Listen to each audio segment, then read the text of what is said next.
Boxing Voice here with Mario Barrios here at your gym. You're kind of just staying loose. You got that win a couple of weeks back and you're waiting on word for the next fight. You made a big move to train with Virgil and I know you spent some time up there in Oakland not too long ago. First off, how did that meshing go between you and him?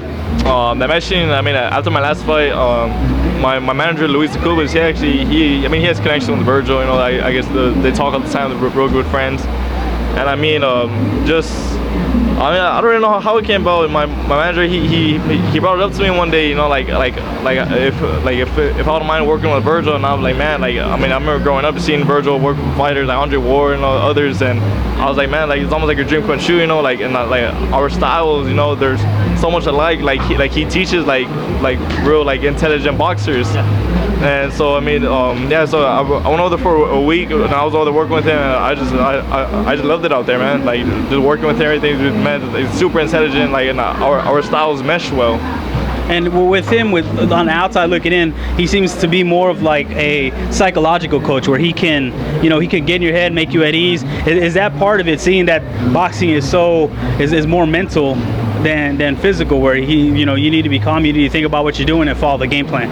Yeah, definitely. I mean, and then that's another thing, you know, that we're looking at. You know, who's in my corner. You know, who has someone that's calm. You know, that's gonna help keep me calm, because I fight at my best when I'm relaxed. Yeah. And I mean, in boxing, you know, you have the crowd, you have everybody. You know, they try to they hype you up. You know, so you'll be in the ring, your adrenaline start pumping, and you don't want to start swinging. Then that's when a lot of fighters make mistakes. So I mean, I think working with Virgil, I mean, like I said, our styles mesh well, and like I said, he's very, very passive in the corner, he explains everything thoroughly, just a very calm person.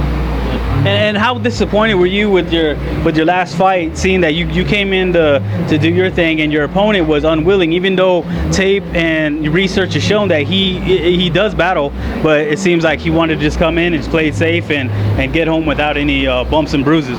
Yeah, last night, I was very frustrated with that. I mean, I was going out with, it was my first time as a main event on ESPN. You know, I was looking, to showcase my skills pretty much. And I mean, on all the tape we saw on my opponent, I mean, he was a very busy fighter. He put a lot of pressure, and I mean, don't get me wrong, in the fight he was putting pressure, but he wasn't throwing, he wasn't opening up. So I mean, it was hard to make a fight out of it. And I mean, but we went there, we got the win. That's all that matters. Now we just move on to the next step.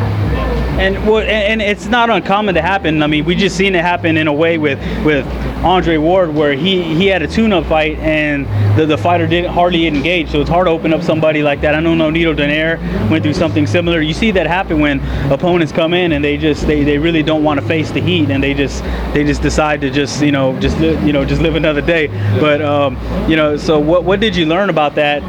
Seeing that sometimes you're going to have somebody that you might have to probe and find another way in, even though they don't want to throw hands.